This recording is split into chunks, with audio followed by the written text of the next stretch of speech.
Good evening and welcome to the Channel Studios here in London with your international news around the world in 5. At least 19 people have died in Jamaica as a result of Hurricane Melissa as search and rescue efforts continue and authorities try to get aid to hard-hit areas.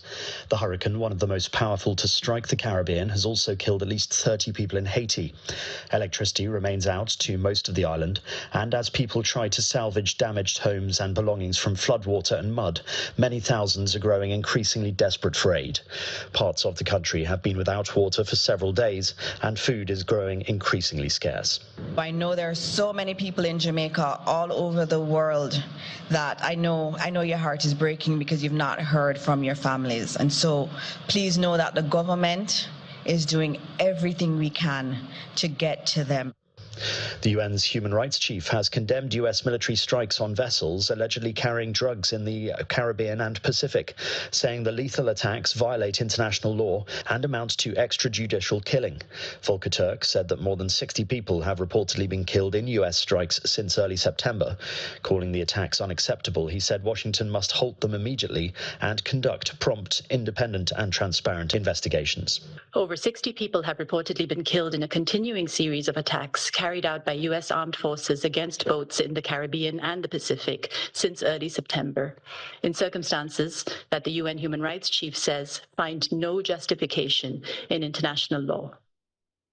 These attacks and their mounting human cost are unacceptable.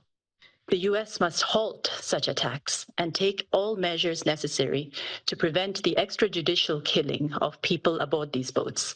Protesters have taken to the streets in Tanzania for a third day, defying warnings from the country's army chief to end the unrest. Demonstrations have been taking place in major cities, with young protesters denouncing Wednesday's election as unfair, as key opposition figures were excluded from contesting against President Samia Suluhu Hassan. An internet shutdown remains in place, making it difficult to confirm the reports of deaths, and the authorities have extended a curfew in a bid to quell the protests. The Dutch centrist Liberal Party of Rob Jetten has won Wednesday's neck-and-neck election race, according to vote analysis indicating it cannot be beaten. Jetten's D66 currently has a narrow lead of 15,000 votes over Wilders' Freedom Party, and even though the vote count is not yet complete, Wilders can no longer win. The 38-year-old said he was very proud of this historic result, adding that he now had a great responsibility to form a stable government. US chip giant NVIDIA will supply more than 260,000 of its most advanced artificial intelligence chips to South Korea's government, as well as to Samsung, LG and Hyundai. The companies will all deploy the AI chips in factories to make everything from semiconductors and robots to autonomous vehicles, and means that South Korea can now produce intelligence as a new export, according to its chief executive. Jensen Huang did not disclose the value of the South Korean deals.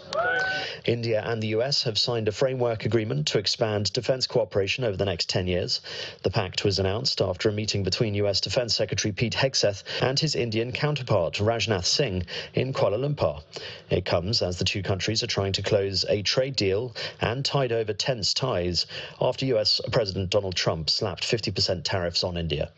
Prince Andrew is to lose his prince title and leave his Windsor Mansion Royal Lodge following weeks of intense scrutiny over his links to the convicted sex offender Jeffrey Epstein. In a statement on Thursday night, Buckingham Palace said the King's brother will now be known as Andrew Mountbatten Windsor.